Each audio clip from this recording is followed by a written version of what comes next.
മാസപ്പിറവി ദൃശ്യമാകാത്ത സാഹചര്യത്തിൽ ചൊവ്വാഴ്ച ദുൽഹജ്ജ് ഒന്നായി കണക്കാക്കി ബലിപെരുന്നാൾ 28 വ്യാഴാഴ്ചയായിരിക്കുമെന്ന് വിവിധ ഗാസിമാർ അറിയിച്ചു. അതേസമയം സൗദി അറേബ്യയിൽ മാസപ്പിറവി കണ്ടു. ഗൾഫ് രാജ്യങ്ങളിൽ ബലിപെരുന്നാൾ ബുധനാഴ്ചയായിരിക്കും. വിവരങ്ങളുമായി അഭിജിത്ത് മുഴക്കുന്നും എസ് രഞ്ജിത്തും ചേരുന്നു. ആദ്യം അഭിജിത്തിലേക്ക്. അഭിജിത്ത്, മാസപ്പിറവി ദൃശ്യമായിട്ടില്ല, എന്നാൽ ബലിപ്പെരുന്നാൾ വ്യാഴാഴ്ചയായിരിക്കും. വിവരങ്ങൾ. ദുൽഹിജ മാസപ്പിറവി ഇന്ന് ദൃശ്യമായില്ല. അതിനാൽ തന്നെ മറ്റന്നാൾ, അതായത് മെയ് 19 ചൊവ്വാഴ്ചയായിരിക്കും ദുൽഹിജ 1. അങ്ങനെയെങ്കിൽ മെയ് 28-നാണ് സംസ്ഥാനത്ത് ബലിപെരുന്നാൾ ആഘോഷിക്കുക. വിശ്വാസികളെ സംബന്ധിച്ച് വലിയ പുണ്യ ദിവസങ്ങളാണ് വരാനായി പോകുന്നത്. ത്യാഗത്തിന്റെയും ആത്മസമർപ്പണത്തിന്റെയും ഒക്കെ ദിവസങ്ങളാണ് ഈ വരാൻ പോകുന്നത്.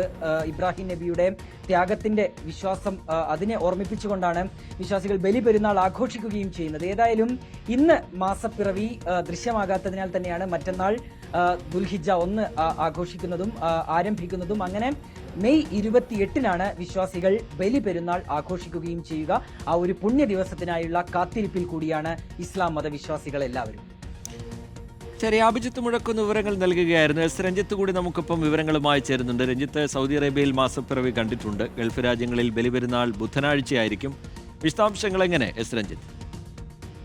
തീർച്ചയായും റീജിത്ത്, സുധി, ഇന്ന് വൈകുന്നേരത്തോടു കൂടിയാണ് വിവിധ ഗൾഫ് രാജ്യങ്ങളിൽ ദുൽഹജ്ജ് മാസപ്പിറവി ദൃശ്യമായത്. ഇതിന് പിന്നാലെയാണ് ഗൾഫ് രാജ്യങ്ങളിൽ ഈ മാസം 27 ബുധനാഴ്ച ബലിപെരുന്നാൾ ആഘോഷിക്കുമെന്ന പ്രഖ്യാപനമുണ്ടായത്.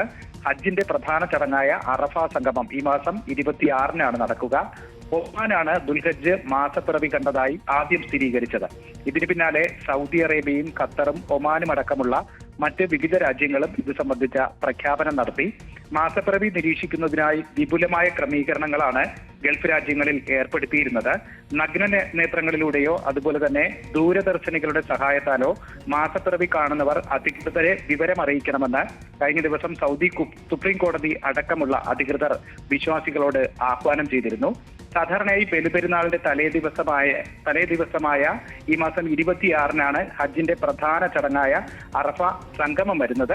എന്തായാലും ഈ ബലിപെരുന്നാൾ ബലിപെരുന്നാൾ പ്രഖ്യാപനം വന്നതോടുകൂടി തന്നെ നാട്ടിലേക്ക് പോകുന്നതിനുള്ള തയ്യാറെടുപ്പുകളും പ്രവാസികൾ ആരംഭിച്ചിട്ടുണ്ട്. UAE അടക്കമുള്ള വിവിധ ഗൾഫ് രാജ്യങ്ങൾ ബലിപെരുന്നാൾ അവധി നേരത്തെ തന്നെ പ്രഖ്യാപിച്ചിട്ടുണ്ട്.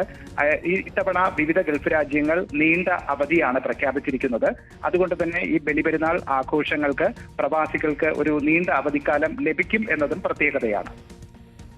ശരി, എസ് രഞ്ജിത്ത് വിശദാംശങ്ങൾ പങ്കുവയ്ക്കുകയായിരുന്നു.